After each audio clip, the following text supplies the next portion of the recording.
कोई भी ग्रह चाहे वह पंचमेश ही क्यों ना हो, अगर वह आपके या अपनी खुद की निम्न अवस्था में चला जाता है तो वह प्रभावहीन हो जाता है।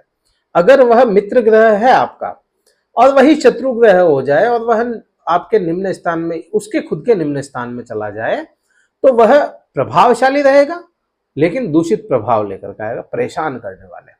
नवंबर महीने की बात करते हैं, मिथुन राशि के लिए कैसा रहने वाला है, क्या प्रभाव आएंगे, पूर्ण चर्चा इस वीडियो में करेंगे। तो यहाँ पे अपन जैसे जैसे आगे बढ़ेंगे आपको समझ में आएगा कि कैसे प्रभाव आने हैं इनके। वीडियो कहीं अच्छा लगता है लाइक शेयर कीजिएगा, सब्सक्राइब कीजिएगा चैनल को, और अगर कुंडली विश्लेषण करवाना चाहते हैं डिस्क्रिप्शन में कार्यालय का नंबर है, स्लॉट बुक करके बात कर सकते हैं। अब यहाँ पे बात करेंगे प्रभावों की, परिवर्तन की, परिवर्तन होकर के क्या प्रभाव लाएंगे। सबसे पहला परिवर्तन एक तो हो चुका राहु केतु का, वह तो परिवर्तन हो चुका, अक्टूबर महीने में अंतिम दिन हो जाएगा। इसमें इस महीने नवंबर की बात करें तो पहला परिवर्तन आएगा 3 तारीख को शुक्र ग्रह का। शुक्र ग्रह आपके पराक्रम भाव से निकल करके अपने खुद की निम्न राशि आपके चतुर्थ भाव में आएंगे। तो यहाँ पर शुक्र ग्रह क्या प्रभाव लाएंगे, देखिए मित्र ग्रह हैं, पंचमेश हैं आपके, हर जगह रक्षा करने वाला ग्रह है, हर जगह आपके सपोर्ट में खड़ा रहने वाला ग्रह है। बुध ग्रह का परम मित्र हो गया, वो चीज तो समझ में आती है, लेकिन यहाँ पे अपनी निम्न अवस्था में होने के कारण एक तो सुख भावों को थोड़ा सा कम कर देगा, बिल्कुल खत्म नहीं करेगा, थोड़ा कम कर देगा, कि जहां आपको कोई भी चीज लेकर के आए, उसका जो आंतरिक खुशी मिलनी चाहिए वो खुशी पूरी ना मिल पाए। एक दूसरा, यहाँ पे माता के स्वास्थ्य को थोड़ा सा कमजोर करने की स्थिति में शुक्र ग्रह है। अब अगर आपके कुंडली में ही अगर शुक्र अच्छी पोजीशन में है तो यह इतना भी बुरा प्रभाव नहीं लाएगा माता के स्वास्थ्य को लेकर के। शुक्र ग्रह जहां जहां रूल करते हैं आपके पूरे चार्ट में, वहां पे शुक्र ग्रह प्रभाव लाएंगे और वो प्रभाव कम होते हुए रहेंगे, और इस महीने पूरे महीने का वो चीज अपने को क्लियर समझ में आएगी। तो यहां देखेंगे कि शुक्र ग्रह आपके पंचम भाव और आपके द्वादश भाव, आपके 12वें भाव, इन दोनों ही ग्रहों पे, इन दोनों ही हाउसेस पे प्रभाव लाने वाले हैं। तो यहाँ पंचम भाव किस चीज को रिप्रेजेंट करता है, पंचम भाव सीधा सा आंख बंद करके भी बात करेंगे पंचम भाव की तो समझ में आएगा कि प्रेमी प्रेमिकाओं का, तो यहाँ पे समझ में आएगा कि संतान का, तो यहाँ पे समझ में आएगा सुख का, आपके जो इच्छाएं होती है, इच्छा क्या है उसका, यहाँ पे आपके ज्ञान का, आपकी शिक्षा का समझ में आता है। तो इन सभी चीजों को थोड़ा कमजोर कर दे। पति पत्नी या आपके पति पत्नी, प्रेमी प्रेमिका के जो आपसी संबंध होते हैं, वहां पे वो मधुरता ना रह पाए इस महीने में, अटैचमेंट बहुत ज्यादा ना रह पाए, जो एक दूसरे के बिना कुछ काम नहीं कर पाते, उन लोगों के साथ में भी थोड़ी सी तकरार की स्थिति बन जाए, मन ही ना हो उनके साथ बैठने का, ऐसी स्थिति बन जाए, क्योंकि केतु डिटैचमेंट का कारक ग्रह और शुक्र अटैचमेंट का कारक ग्रह, दोनों एक हो गए तो वह बिखरेंगे। यहाँ पे वो चीज होगी। संतान को लेकर के अगर बात करेंगे तो संतान के साथ में भी आपको बहुत ज्यादा अच्छा नहीं, थोड़ी सी दूरियां देखने को मिलेगी। केवल इस महीने का है, जब तक ये निम्न का है तब तक, उसके बाद में कोई दिक्कत नहीं है।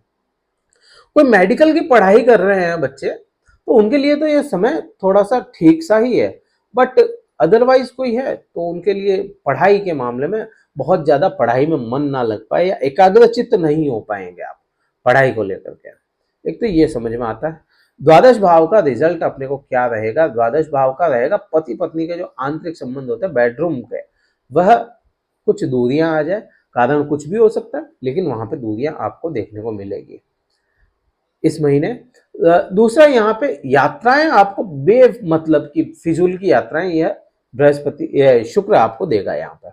अब यह शुक्र का तो यह प्रभाव अपने को क्लियर समझ में आ जाता है कि हाँ भाई ये शुक्र करेगा, लेकिन दूसरे ग्रह भी तो हैं, केवल एक शुक्र तो है नहीं कि वही प्रभाव लेकर के आएगा, प्रभाव दूसरे ग्रह भी लाएंगे।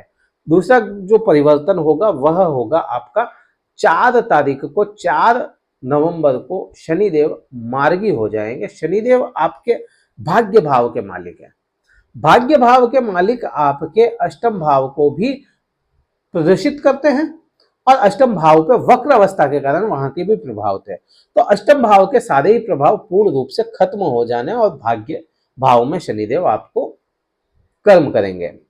तो यहाँ जो अष्टम भाव के प्रभाव हैं, अष्टम भाव के क्या प्रभाव हो जाते हैं, अष्टम भाव के सीधे से प्रभाव अपने को क्लियर समझ में आता है। मेंटल आपके इलनेस, आप अष्टम भाव का मेंटल स्ट्रेस, अष्टम भाव का नींद की कमी, शनि है नींद की कमी, अष्टम भाव का आपके पांवों में दिक्कतें, अष्टम भाव का शत्रु, गुप्त शत्रु, शत्रु छठे भाव से भी देखे जाते हैं, अष्टम भाव से भी देखे जाते हैं, गुप्त शत्रु और अष्टम भाव से देखे जाते हैं। ये चीज अपने को समझ में आती है कि यह सारी ही खत्म सी हो जाएंगी, खत्म सी हो जाएंगी। कोई यहाँ पे देखेंगे कि कोई गूढ़ ज्ञान ले रहा है, कोई ऐसा काम जो दुनिया से छुप के करता है, उनके लिए यह समय अच्छा हो जाएगा। ये दुनिया की नजर में कोई काम नहीं करता है, उनके लिए यह समय अच्छा रहेगा, ये महीना अच्छा रहेगा। अब बात करते हैं अगला परिवर्तन क्या आना है। अगला परिवर्तन आपका सीधा सा समझ में आता है बुध ग्रह का, और 6 तारीख को वह होगा। अब बुध ग्रह आपके खुद के लग्नेश है, खुद के राशि के स्वामी है, ये चंद्र राशि पर आधारित है। आपके बुध ग्रह खुद के राशि स्वामी है, वह बुध ग्रह आपके परिवर्तित होकर छठे भाव में आएंगे। तो छठे भाव को देखोगे तो मंगल का ग्रह है, ये मंगल का हाउस है। तो छठे भाव, मंगल का और बुध का बहुत अच्छे संबंध नहीं है, ये तो क्लियर समझ में। लेकिन आपके बुध ग्रह खुद जब आपके छठे भाव में आएंगे तो शत्रुओं पे विजय का काम करेंगे। 6 तारीख से शत्रुओं पे पूर्ण विजय आपको दिला कर रहेंगे। पैसों का लेन देन बढ़ा देंगे, इस समय में कैलकुलेशन आपकी डबल कर देंगे, पैसों का लेन देन बढ़ाएंगे 6 तारीख से, जब तक मंगल इसके साथ नहीं आते। आपने देखा पिछले दिनों में आपके काफी कुछ परेशानियां देखने को मिली पर्सनली, और आपको खुद को पर्सनली भी, और आपके जहां इसको कहेंगे कि मंगल को लेकर के भी आपको परेशानियां देखने को मिली, क्योंकि सूर्य के साथ में, सूर्य निम्न के थे, सूर्य अभी भी निम्न के हैं 17 तारीख तक, तो यह सूर्य के साथ में प्रभावहीन हो गए मंगल और बृहस्पति दोनों ही। वैसे ही सूर्य अपनी रोशनी में ढक देता है, और यह निम्न के हो गए तो और ज्यादा प्रभावहीन से हो गए थे। तो यहाँ पे सूर्य से निकल जाएगा तो वो आपको ये काम करेगा। अगला परिवर्तन 16 तारीख को होगा मंगल का, और मंगल खुद की राशि में आएंगे। तो बात वही, खुद की राशि में आएंगे। हाँ, शत्रु ग्रह है आपकी राशि के, यह शत्रु ग्रह है मंगल, लेकिन छठे भाव में खुद लग्नेश, खुद राशि स्वामी मंगल के साथ में रहेगा। तो आपको छठे भाव में जॉब को लेकर के किसी भी तरह की परेशानी थी, जॉब में आपको कोई दबा रहा था, जॉब में परेशान कर रहा था, तो उससे डायरेक्ट मुकाबला, उसको जवाब, ईंट का जवाब पत्थर से देंगे। ये समय मंगल आपको ला करके दे देगा। अब यही आपको बात जॉब की हो गई है, तो शत्रुओं की बात करें तो शत्रुओं पे शनि उधर से गुप्त शत्रुओं पे विजय दिला रहे हैं, मंगल यहाँ पे, और बुध यहाँ पे आपको डायरेक्ट जो आमने सामने शत्रु होते हैं उनसे विजय दिला रहे हैं। क्लियर समझ में आता है? किसी भी दुर्घटना के योग बहुत बड़े नहीं है यहाँ पे ये चीज। अब आपको अगला परिवर्तन क्या होना है, वह होना है आपका 17 तारीख को सूर्य का। सूर्य परिवर्तित होंगे, अपनी निम्न अवस्था से निकल करके आपके छठे भाव में आ जाएंगे। तो छठे भाव में ऊर्जा बहुत ज्यादा बढ़ जाएगी।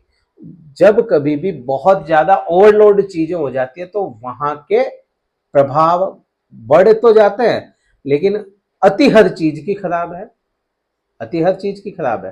पैसों का लेन देन होगा ना, तो पैसों का लेन देन बढ़ गया तो उसको दिमाग लगा के सेट करना पड़ेगा, अदरवाइज पता ही नहीं चलेगा, हिसाब में गड़बड़ हो जाएगी। अब यहाँ पे शत्रुओं के साथ में बात हुई थी जैसे जॉब को लेकर के, तो जॉब में कोई परेशान कर रहा है तो सामने ईंट का जवाब पत्थर से, वो चीज ठीक है। लेकिन यहाँ पे सूर्य साथ में जैसे ही आएगा तो वह ऊर्जा बढ़ा देगा। तो ईंट का जवाब ऐसा ना हो कि आप लोहे के हथौड़े से दे दें तो वो ईंट ही टूट जाएगी सामने वाली, उसका भी थोड़ा सा कंट्रोल में रह के आपको काम करना पड़ेगा। और कोई ग्रह रहा, बृहस्पति रह गया। बृहस्पति की बात करते हैं, बृहस्पति यहीं पे रहना है और आपके लाभ भाव में, आपके 7वें भाव का मालिक है और आपके कर्म भाव का मालिक है। तो कर्मों को बढ़ाएगा, लाभ को बढ़ाएगा। यहां पति पत्नी के आंतरिक संबंधों में जहां आपको शुक्र बहुत ज्यादा दूषित करने वाली बात आ गई ना, कि जैसे निम्न का है तो वह बेडरूम के संबंध तो थोड़े से दूर कर दें, लेकिन सामाजिक तौर पे आपके संबंध बृहस्पति अच्छे रखेगा सामाजिक तौर पे, और मन में कोई बात ऐसी ना हो, लेकिन बेडरूम में तो दूरियां बढ़ेगी। ये चीज बृहस्पति आपके लिए कर देगा। उपाय क्या करना है? शुक्र नीच के हैं, निम्न के हैं, तो शुक्र के लिए सबसे अच्छा उपाय रहेगा आप परफ्यूम यूज करें। इंटीमेट एरिया के आसपास में भी, डायरेक्ट इंटीमेट एरिया पे नहीं लगाना है, आसपास में आपको परफ्यूम यूज करना है। दूसरा, आपको कोशिश करें पत्नी के साथ, पति के साथ में टाइम स्पेंड करने की, अच्छे से आप प्रेम से रहें। शुक्र अच्छा रहेगा, शुक्र को खुशी मिलेगी, और शुक्र को खुशी मिली तो यहाँ से स्ट्रेस कम हो जाएगा ऑटोमेटिक। और क्या करना चाहिए इसके लिए? आप महालक्ष्मी और विष्णु की आराधना करें, ये भी आपके लिए अच्छा रहेगा। बस ये उपाय करें, और बस ठीक है, यही करना है और कुछ नहीं। इस वीडियो में इतना ही था। जय हिंद, वंदे मातरम, भारत माता की जय।